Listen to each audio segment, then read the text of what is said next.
मेरी शादी एक अमीर घर में हुई थी। शादी की पहली रात को मेरे सास ससुर ने कहा कि बेटी अगर अपनी जान प्यारी है तो यहाँ से फौरन भाग जाओ, लेकिन मैं तो अपने पति से बहुत खुश थी। फिर एक दिन मैंने यह बात अपने पति को बता दी। अगले दिन जब सुबह उठी तो मेरे सास ससुर घर पर नहीं थे। पति से पूछा तो कहने लगे कि रिश्तेदारों के घर गए हैं। मुझको कुछ अजीब लगा। मैं जब सास ससुर के कमरे में गई तो अंदर का दृश्य देखकर मेरी टांगें कांपने लगी, क्योंकि अंदर तो मेरा नाम दामिनी है। घर की हालात से तंग आकर मुझे नौकरी की ज़रूरत पड़ी। क्योंकि मेरी शिक्षा अच्छी थी, इसलिए मुझे किसी भी कंपनी में अच्छी नौकरी मिल सकती थी। मुझे हमेशा से ही पढ़ाई का शौक था और मैंने अपने शौक को बहुत मेहनत से पूरा भी किया। हम बहुत गरीब लोग थे। मेरी बुआ तो पापा को हमेशा यही सलाह देती कि जल्द से जल्द बेटी की शादी कर दे, लेकिन मुझे अपनी शादी करने का कोई शौक नहीं था। मैं भी शादी नहीं करना चाहती थी। इससे पहले मुझे अपने पैरों पर खड़ा होना था। इसके बाद ही मैं शादी के बारे में कुछ सोच सकती थी। हम 2 भाई बहन थे। मुझसे छोटा मेरा एक भाई था। मेरा भाई मुझसे काफ़ी साल छोटा था। वह स्कूल जाया करता था। ऐसे में मेरे पापा घर में अकेले कमाने वाले थे, जबकि मैं उनका सहारा बनना चाहती थी। भाई छोटा था, इसलिए वह पापा के काम में हाथ नहीं बटा सकता था। इसलिए मैंने यही इरादा किया कि जब तक मेरा भाई बड़ा नहीं होगा तब तक मैं अपने पापा का हाथ बटाऊंगी, उनका सहारा बनूंगी। लेकिन फिर अचानक मेरे पापा ने मेरी शादी का फैसला कर लिया और मैंने भी उसकी बात पर ज़्यादा एतराज़ नहीं उठाया। पापा का कहना था कि मैं चाहता हूँ कि मेरी बेटी जल्दी से जल्दी अपने घर की हो जाए। अपने पापा की खुशी के लिए मैंने हाँ कर दी। हालांकि मेरी शादी करने का इरादा नहीं था। मैं तो चाहती थी कि पापा का सहारा बनूं, लेकिन पापा मेरा बहुत ख्याल रखते थे। ऐसे में मुमकिन था कि मैं इनकार नहीं कर पाती। पापा के दोस्त ने अपने बेटे के लिए मेरा हाथ मांगा। पापा खुशी खुशी रिश्ते के लिए राजी थे। मुझे पापा के इस दोस्त से कोई खास उम्मीद नहीं थी, लेकिन मैं खामोश रही। शादी की सारी तैयारियां हो चुकी थी। मेरे पापा ने मेरे लिए हर चीज़ खरीदी। मेरे पापा ने पूरी कोशिश की कि किसी भी चीज़ की मुझे कोई कमी ना रहे। शादी की तारीख तय हो चुकी थी, लेकिन बदकिस्मती से शादी के हफ्ते पहले ही मेरे पापा का एक्सीडेंट हो गया, जिसमें वे काफ़ी बुरी तरह जख्मी हुए। वे अस्पताल में थे, जिसकी वजह से शादी रोकनी पड़ी। उनके इलाज के लिए अच्छी खासी रकम की ज़रूरत थी। उनकी दोनों टांगें बुरी तरह जख्मी हो गई और उनके इलाज के लिए भी बहुत पैसे चाहिए थे, जबकि हमारे पास इतने पैसे मौजूद नहीं थे। ऐसे में मैंने अपनी कीमती चीज़ें बेच दी जो पापा ने मेरे लिए बनवाई थी। मेरे लिए तो सबसे ज़्यादा ज़रूरी मेरे पापा की ज़िंदगी थी और उसके लिए मैं कोई भी कीमत चुकाने के लिए तैयार थी। इसलिए मैंने अपने दहेज की सारी कीमती चीज़ें बेच दी। पापा के दोस्त को जब इस बात का पता चला कि मैंने अपनी सारी ज्वेलरी और कीमती सामान बेच दिया है, तो फिर उन्होंने शादी से इनकार कर दिया। मैं नहीं जानती थी कि इनकार की वजह क्या थी। यह तो मुझे पता था कि उनकी मुझ में कोई खास दिलचस्पी नहीं थी। उन्हें तो बस पैसे और दहेज में दिलचस्पी थी, जो पापा ने मुझे शादी के समय देने वाले थे। पर अब उनको मालूम था कि सारी चीज़ें मैंने पापा के इलाज के लिए बेच दी हैं। तब शादी का कोई मकसद ही नहीं रह गया। हमारे घर के हालात वक्त गुजरने के साथ साथ और भी खराब होने लगे। पापा के इलाज के लिए भी अब पैसों की ज़रूरत थी, तो फिर मुझे नौकरी करनी पड़ी। अब मेरे पास नौकरी करने की वजह भी थी, इसलिए मैंने नौकरी तलाशना शुरू कर दिया। नौकरी मिलने में मुझे ज़्यादा समय नहीं लगा था। एक अच्छी कंपनी में मुझे नौकरी मिल गई। अच्छी तनख्वाह मिलती थी, जिससे हमारे घर के खर्चे पूरे हो जाते और पापा का इलाज भी चल रहा था। मैं 2 साल से नौकरी कर रही थी। कभी मेरे काम में कोई गलती नहीं हुई। मेरे बॉस मेरे काम से बहुत खुश थे। और फिर एक दिन उन्होंने ऐसी बात की जिसने मुझे पूरी तरह हैरान कर दिया।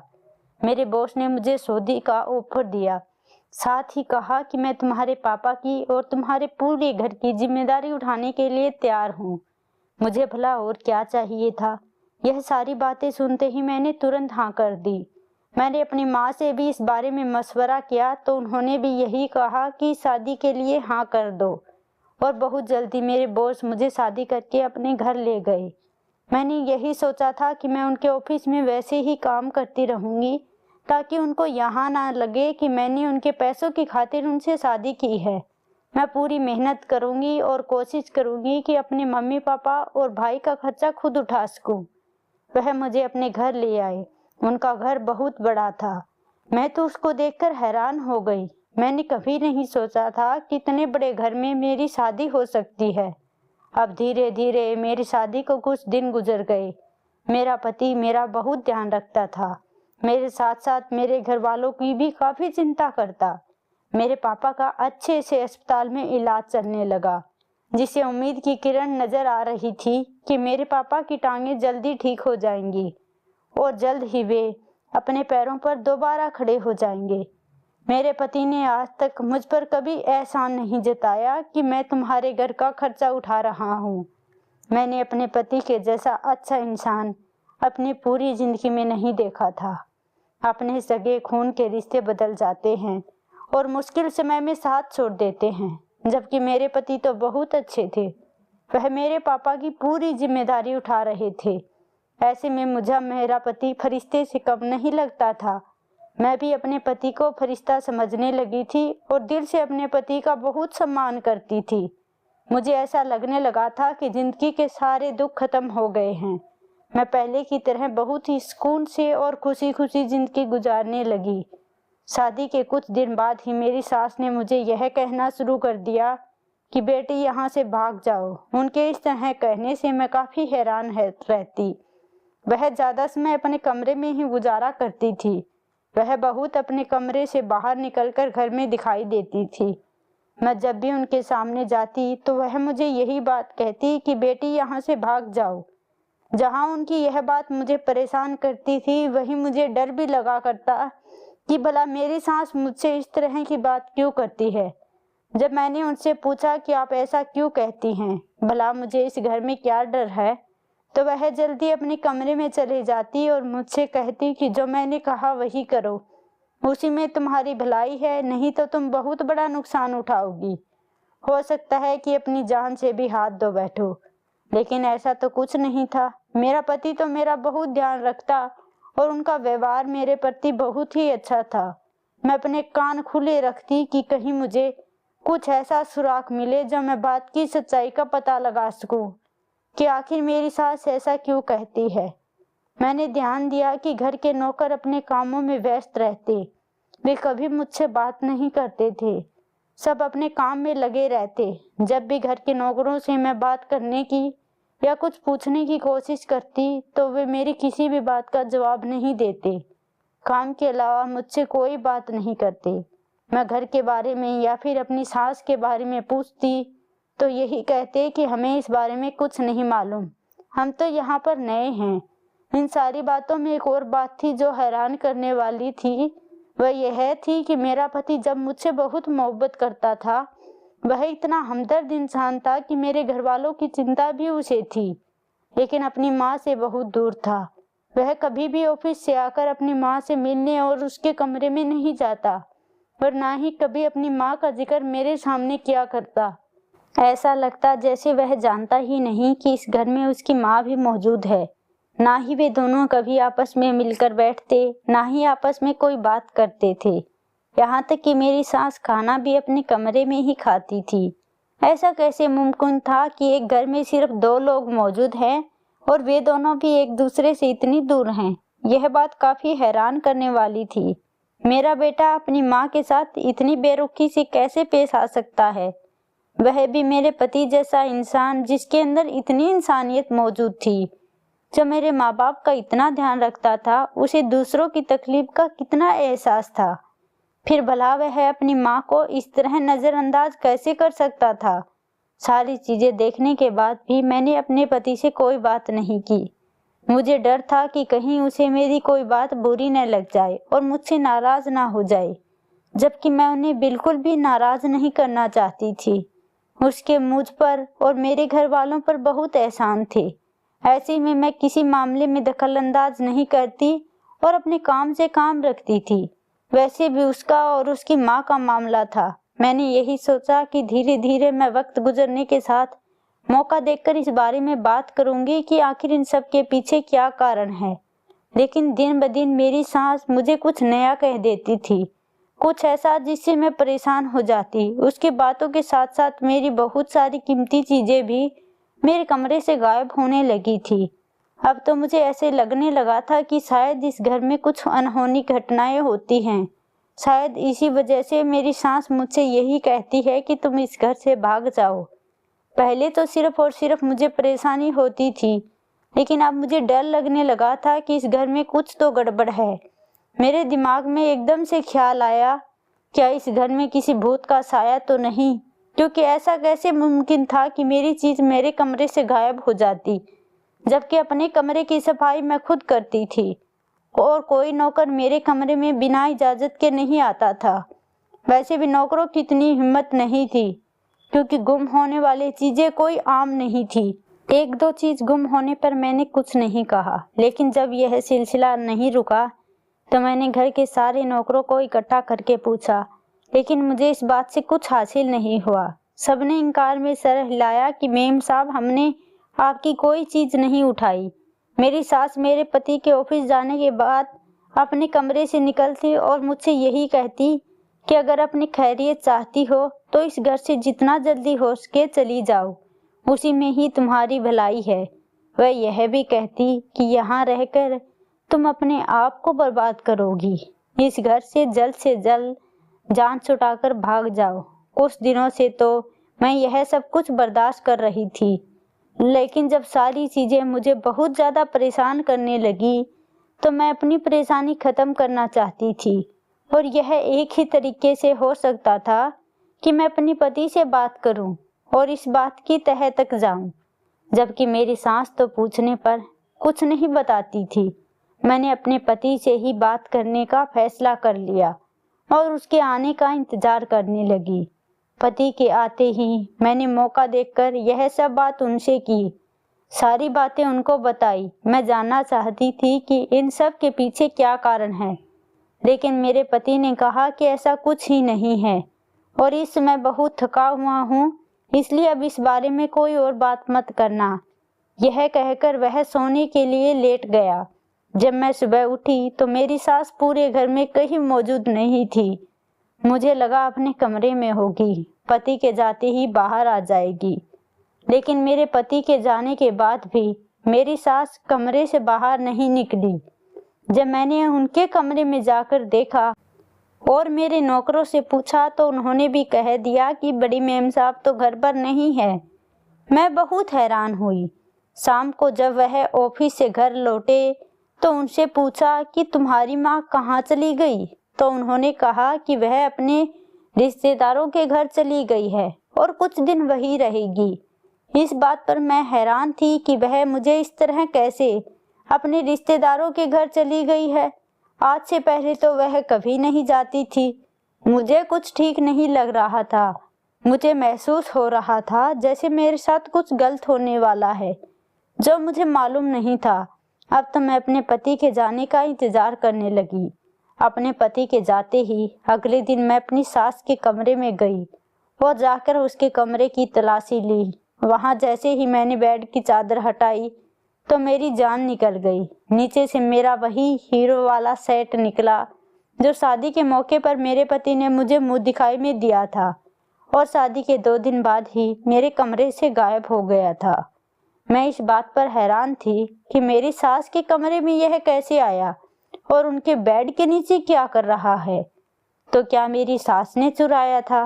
लेकिन वह ऐसा क्यों करेगी, जबकि वह तो खुद ही इस घर की मालकिन है। मुझसे ज्यादा तो उनका इस घर पर हक था। वह इतने सालों से इस घर में रह रही थी। इस तरह उनके पास तो बहुत सारे सेट मौजूद होंगे। जो उन्होंने मेरा सेट चोरी क्यों किया? हो सकता है कि यह किसी नौकर की हरकत हो, लेकिन अगर किसी नौकर ने चोरी किया होता तो वह अपने साथ ले जाता। उसने इसे यहाँ क्यों रखा? फिर मैंने पूरे कमरे की अच्छे से तलाशी ली तो मुझे वहां पर बहुत सारी चीजें मिली जो मेरी थी और शादी के बाद ही गुम होने लगी थी। इसका मतलब यह सभी चीजें मेरी सास ने चोरी की थी। लेकिन मेरी सास ऐसा क्यों कर रही थी, मुझे समझ नहीं आ रहा था। और अचानक वह कहाँ चली गई, यह दोनों बातें मुझे बहुत परेशान कर रही थी। मुझे याद है कि शादी के वक्त आहान ने मुझसे कहा था कि मेरा कोई रिश्तेदार नहीं है, लेकिन अब कह रहे हैं कि मेरी माँ रिश्तेदारों के घर गई है। तो इसका मतलब मेरा पति मुझसे झूठ बोल रहा है या मेरी सास ठीक कह रही थी। क्या सच में इस घर में कोई गड़बड़ थी? इस वजह से मेरी सास को इस घर से मेरे पति ने गायब कर दिया ताकि मुझे वह सच्चाई ना बता दे। मैं अपने कमरे में बैठी यही सब बातें सोच रही थी। जो भी सामान मुझे अपने सास के कमरे में मिला, मैं वह अपने कमरे में ले आई। अब मैं अपने पति से बात करना चाहती थी कि हकीकत क्या है, आखिर उनके बीच ऐसा क्या हुआ था जो मुझे नहीं पता। इस घर में क्या हो रहा था? पहले भी जब मेरी कोई चीज गुम हो जाती तो मेरे पति यही कहते कि तुम्हें नहीं ला दूंगा, तुम इतना सोच में मत पड़ो, जो खो गई है उसे खो जाने दो, कोई बात नहीं। अब तो मुझे इतना तो समझ आ रहा था कि मेरा पति मुझसे कुछ छुपा रहा है। शायद वह मुझे कुछ बताना नहीं चाहता और इन सारी चीजों से दूर रखना चाहता है। अब मेरे पति के आते ही मैंने सारी चीजें उनके सामने रख दी और पूछा कि यह सब क्या है। वह सारी चीजें देखकर खामोश हो गया। फिर मेरे पूछने पर भी उसने कुछ नहीं बताया कि उसकी माँ ऐसा क्यों करती है। उसने मुझसे सच छुपा लिया, लेकिन मैंने घर छोड़कर चले जाने की धमकी दी। फिर आहान ने सब कुछ बताया कि जो कीमती चीजें गायब होती थी, इन सब के पीछे उनकी माँ का हाथ था। मैंने आहान से कहा कि भला तुम्हारी माँ को चीज चुराने की क्या जरूरत थी? वह तो घर की मालकिन थी, तो फिर उन्हें मामूली सी चीजों की क्या जरूरत?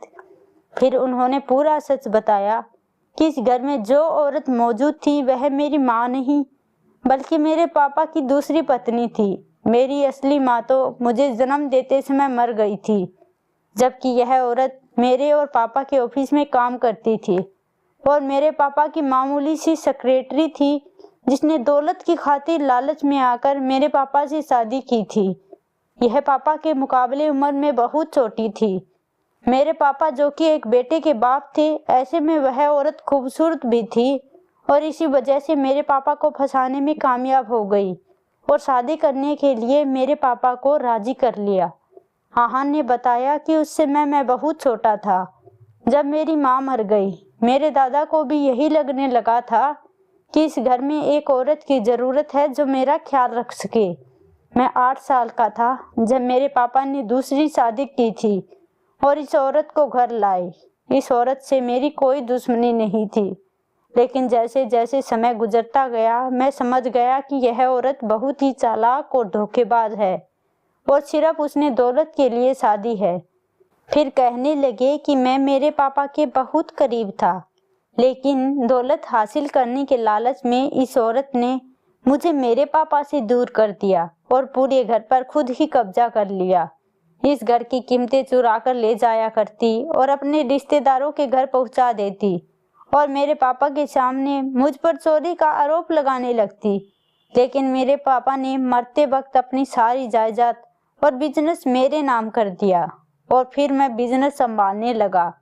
तब जाकर इस औरत ने हालात के सामने सर झुका दिए और मेरे कहने के अनुसार ही इस घर में रहने लगी। मैंने सिर्फ इंसानियत के नाते इस औरत को घर में पनाह दी थी, लेकिन अभी भी वह इस घर में मालकिन बनकर रहना चाहती थी। वह मेरा घर बसने नहीं देना चाहती थी। वह तुम्हें इस घर से निकालना चाहती थी, इसलिए तुम्हें डराती ताकि तुम इस घर से चली जाओ और इस घर पर वह अकेली राज कर सके। लेकिन फिर जब तुमने मुझे सच्चाई बताई तो मैंने उसे उसके रिश्तेदारों के घर भेज दिया। अब वह कभी वापस नहीं आएगी, अपने रिश्तेदारों के पास ही रहेगी। आहान ने मुझसे कहा कि अब से तुम ही इस घर की मालकिन हो। अब आहान की बातें सुनकर मुझे सुकून मिल रहा था। मैं आहान की पत्नी बनकर बहुत खुश हूँ। आहान ने हमेशा मेरे ध्यान रखा और मेरे परिवार का भी।